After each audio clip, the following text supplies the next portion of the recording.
Motion lecture series rectilinear motion linear motion के अंदर आपके पास नेक्स्ट क्वेश्चन है जिसमें ट्रेन के बारे में डिस्कस किया गया है बेटा। A train is moving 30 km per hour for the 15 minutes, 40 km per hour for the 15 minutes, and the next 60 km per hour for the next 30 minutes. Clear? तो यहाँ पे दो केस अप्लाई होंगे। First case is applied for T1 and T2। फिर case second में क्या करेंगे, इनका जो एवरेज आएगा that is for 30 minute and last that is for 30 minute. Clear? तो यहाँ पर V1 plus V2 divide by 2 का फॉर्मूला अप्लाई होगा क्योंकि यहाँ पे टाइम पीरियड क्या है इक्वल है। चलो स्टार्ट करते हैं। Case number 1 for time equal 15 minutes. ठीक है, एवरेज स्पीड V बराबर V1 plus V2 divide by 2। पहले केस में आपने V1 और V2 को लिया है जिनका टाइमिंग ऑर्डर T1 और T2 होता है। ठीक है, V1 की value 30 plus 40 divide by 2 kilometre per hour. What is your answer? 30 plus 40 divide by 2 75। 30 plus 40 70 divide by 35। ये हो गया kilometre per hour. Clear? That is the average speed for the unique time interval 15 minutes and 15 minutes. But बाद में उसने बोला है कि अब इस पूरे टाइम ऑर्डर का जो एवरेज आया है वो आपको टोटल क्या दे रहा है 30 मिनट्स टाइम इंटरवल और इधर भी क्या है 30 मिनट्स टाइम इंटरवल। तो फिर कैश तो लागू होगा यहाँ पे कैश सेकंड। केस सेकंड में क्या बोलेंगे, four equal time order, four equal time 30 minute. ठीक है, 30 मिनट के लिए एवरेज स्पीड क्या हो जाएगी, V बराबर V डैश बराबर V plus V3 divided by 2। देखिए इस पूरे 30 मिनट के लिए जो आउटपुट निकल के आया वो V की वैल्यू क्या निकल के आया 35 किलोमीटर पर आवर निकल के आई है। क्लियर? तो इसके लिए अपन क्या यूज करेंगे 30 मिनट के लिए या 30 मिनट के लिए जो एवरेज वैल्यू ऑफ स्पीड है वो कितनी आई होगा 35। तो यहाँ पे आप 35 यूज करेंगे तो नाउ एवरेज स्पीड हो जाएगी 35 plus 60 divided by 2 kilometre per hour. What is the final destination? बताइए लास्ट क्या होगा 60 plus 35 95 upon 2 kilometre per hour. ठीक है, V डैश की वैल्यू जाएगी 47.5 kilometre per hour. V dash की वैल्यू क्या हो जाएगी 47.5 किलोमीटर पर आवर। ठीक है बेटा, तो ये ट्रेन का क्वेश्चन है जिसके नंबर ऑफ 3 केस गिवन है। T1 पे V1 अलग है, T2 पे V2 अलग है, T3 पे V3 अलग है। ठीक है, that is the output final destination. Train की जो 1 आवर्स जर्नी थी है उस 1 आवर्स जर्नी की जो एक्चुअल वेलोसिटी आ रही है एवरेज वो आ रही है 47.5 किलोमीटर पर आवर। तो ये फर्स्ट क्वेश्चन कंप्लीट होता है। चलते हैं नेक्स्ट क्वेश्चन की ओर।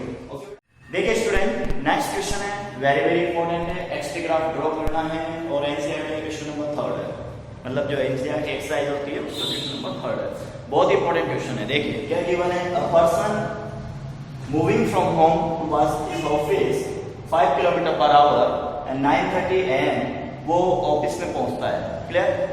क्योंकि अभी आपको ये पता नहीं है कि डिस्टेंस कितना है 2.5 किलोमीटर है, तो यहां से यहां तक आने में 9:30 AM ये क्वेश्चन में अपने को पता नहीं है बट मैंने यहाँ पे मेंशन किया हुआ है। ठीक है, 5 o'clock तक वो ऑफिस रुकता है, उसके बाद ऑटो पकड़कर 25 किलोमीटर पर आवर से घर की ओर लौटता है। क्लियर? क्वेश्चन में क्या पूछा गया है, this question is asking about the XT graph. Clear? क्या पूछा गया है क्वेश्चन में एक्सटी ग्राफ को पूछा गया है। चलो स्टार्ट करते हैं नेक्स्ट सॉल्यूशन। केस नंबर 1,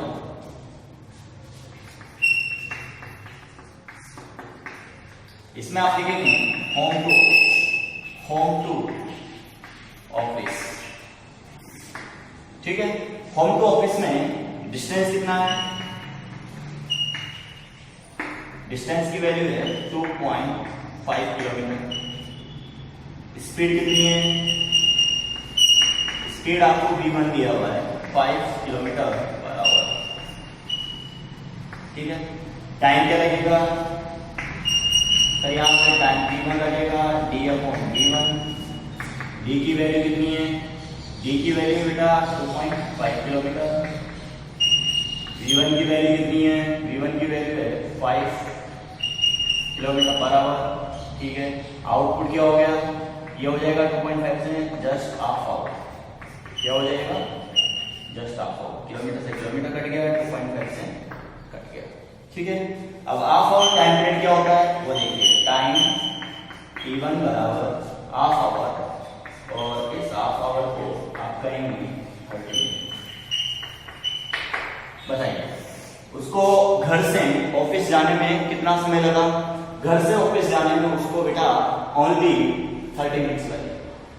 9:30 पे वो ऑफिस पहुंचता है और 5 o'clock तक वहीं रुकता है। मतलब उसकी पोजीशन क्या हो गई? In this case its position is constant. अब उसकी पोजीशन क्या हो चुकी है? कांस्टेंट हो चुकी है, ठीक है। केस 2,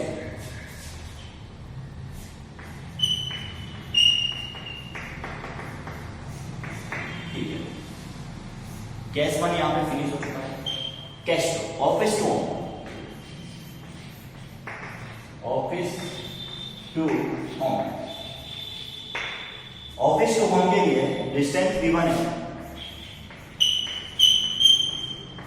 d की वैल्यू 2.5 किलोमीटर। ऑटो से वो घर लौटता है तो ऑटो की स्पीड कितनी है? 25 किलोमीटर पर आवर।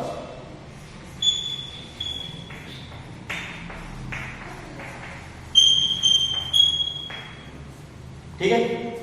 अब यहां पर सॉल्व कीजिए टाइम की थ्रू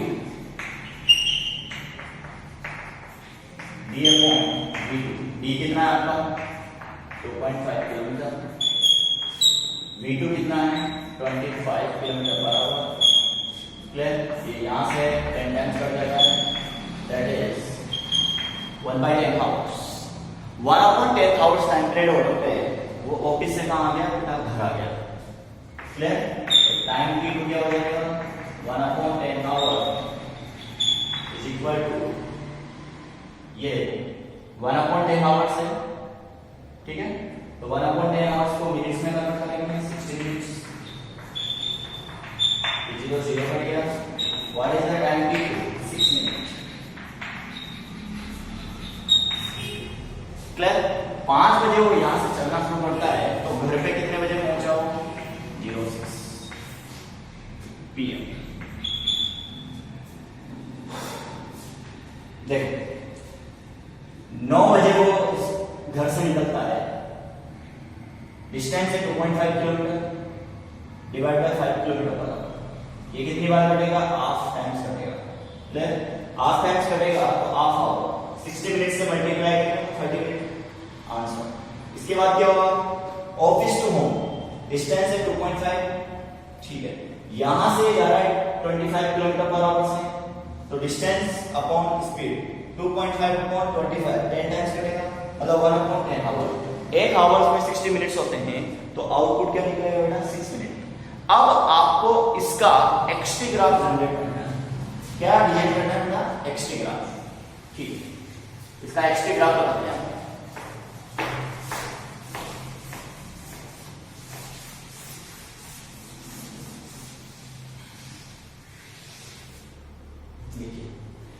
इंपॉर्टेंट है एक्सटी ग्राफ।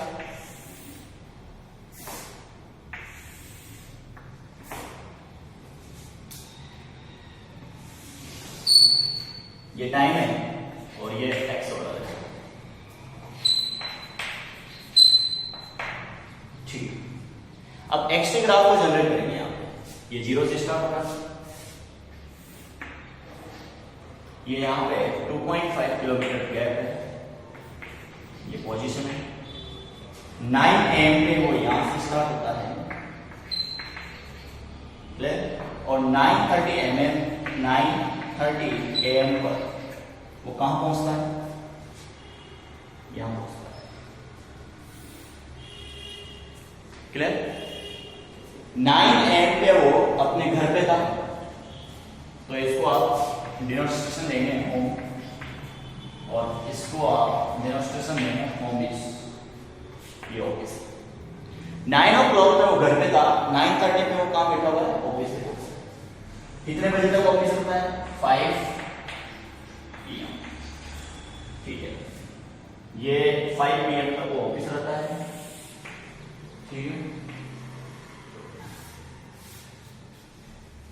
उसके बाद आफ्टर दैट 6 मिनट में वो घर लौट जाता है।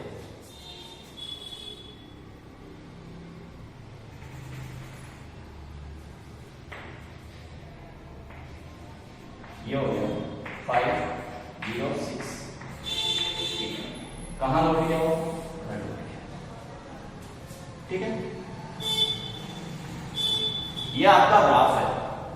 That is the graph is represented to the X graph. इसको रिप्रेजेंट कर रहा है, एक्स ग्राफ को रिप्रेजेंट कर रहा है।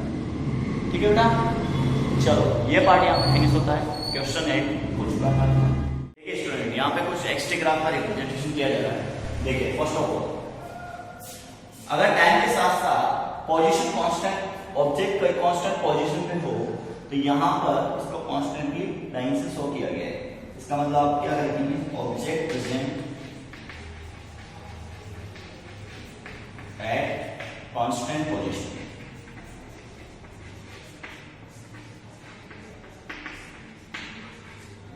Object present at constant position. Clear? अगर एक कांस्टेंट पोजीशन पे है तो इसकी स्पीड क्या होगी बताइए? स्पीड v बराबर क्या हो जाएगा? 0। पहली बात तो ये स्पीड क्या हो जाएगी? v बराबर 0, क्योंकि वो अपनी लोकेशन को किसमें दिखा रहा है? रेस्ट पोजीशन पे। तो ये ग्राफ किसका है? रेस्ट पोजीशन ग्राफ है। ठीक, उसके बाद है यहाँ पे ऑब्जेक्ट कंटिन्यूअसली टाइम के साथ साथ मूव कर रहा है। जैसे मान लो ये t है, ये 2t है, और ये 3t है, ये x है, ये 2x है, और ये 3x है। इसका मतलब क्या हुआ? हर इक्वल टाइम ऑर्डर के साथ साथ वो कंटिन्यूअसली आगे की ओर बढ़ रहा है। इसे क्या बोलेंगे हम? Object is moving with uniform motion. Uniform motion. बताइए एक्सेलरेशन क्या होगा इसका? बताइए एक्सेलरेशन क्या होगा? Positive acceleration. स्पीड क्या होगी? Positive speed. ठीक है, तो वेलोसिटी इसका क्या हो जाएगा? Velocity positive. इसकी वेलोसिटी क्या होगी? पॉजिटिव। यहां पे देखिए टाइम के साथ साथ ऑब्जेक्ट अपनी पोजीशन से 0 स्पीड की ओर बढ़ रहा है। क्लियर? तो इसे बोलेंगे object moving under negative velocity. ठीक है, ऑब्जेक्ट काम मूव कर रहा है बेटा नेगेटिव वेलोसिटी के अंतर्गत मूव कर रहा है। इसके बाद एक ग्राफ आता है, ग्राफ है, उसको लेते हैं। देखिए जीरो डिस्प्लेसमेंट ग्राफ में क्या रिप्रेजेंट किया गया है आप भी देखिए। सबसे पहले ग्राफिकल रिप्रेजेंटेशन देते हैं। जीरो से एक पर्टिकुलर टाइम और उस पर्टिकुलर टाइम के बाद वो यहां पे आएगा। देखिए जीरो डिस्प्लेसमेंट का मतलब है ऑब्जेक्ट एक पोजीशन से दूसरी पोजीशन की ओर बढ़ता है, फिर दूसरी पोजीशन से रिटर्न इनिशियल पोजीशन करता है। तो ये हो जाएगा x। ठीक है, इसकी पोजीशन माना कि टाइम ऑर्डर यहां पे लेता है, ये जस्ट इसका ऑफिस अप्रोच, तो ये यहां से यहां तक चलता है। क्या हुआ है? अगर सपोज आप इसे बोलते हैं सर प्लस d, तो इतना ही गैप आप कहां लीजिए? नेगेटिव ऑर्डर पे लीजिए। इसे बोलते हैं माइनस d। क्या बोलेंगे इसे? Minus d।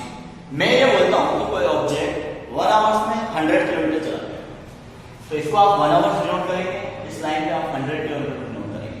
लेकिन आफ्टर गैप 100 किलोमीटर से वो रिटर्न होगा, तो वो किस पोजीशन से चलना शुरू करेगा, इस पोजीशन से चलना शुरू करेगा।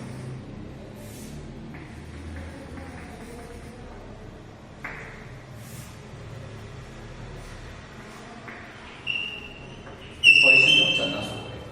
अब 100 किलोमीटर से वो रिटर्न बैक होगा, कहां तक रिटर्न बैक होगा, जहां उसकी पोजीशन है 0, तो वहां तक रिटर्न बैक होगा। तो ये किसका ग्राफ होगा, 0 डिस्प्लेसमेंट xt ग्राफ। क्या हुआ ये 0 डिस्प्लेसमेंट xt ग्राफ। ठीक है बेटा, तो ये यहां पर फिक्स होता है xt ग्राफ पता चल रहा है 0 डिस्प्लेसमेंट का। क्लियर। इसी के साथ है, साथ में दो ग्राफ हो गए, उनको भी समझ लीजिए।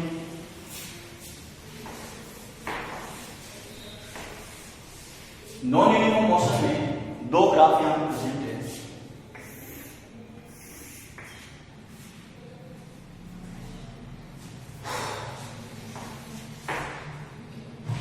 देखिए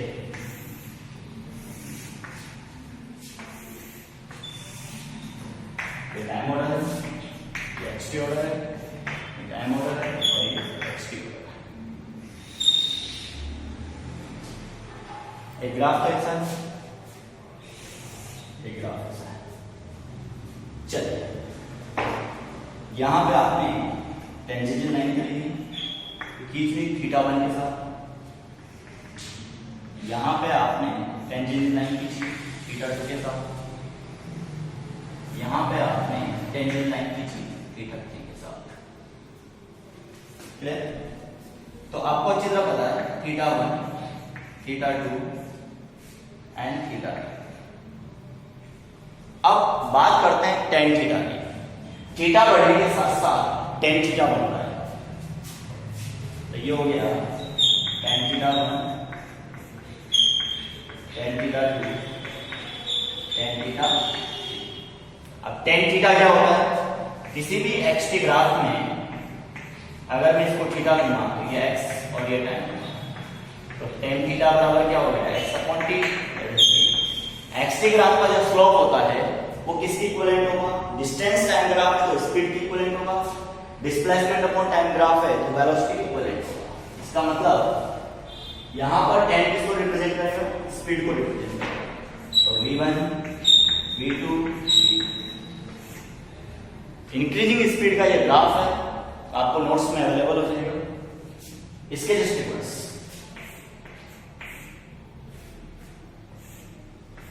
θ1 θ2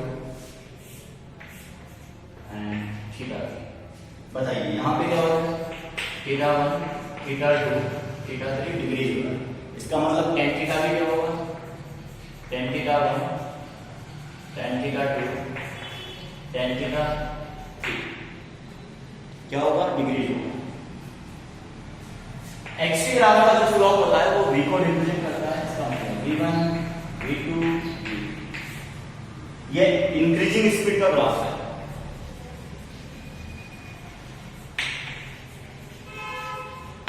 और ये डिक्रीजिंग का स्पीड का ग्राफ है।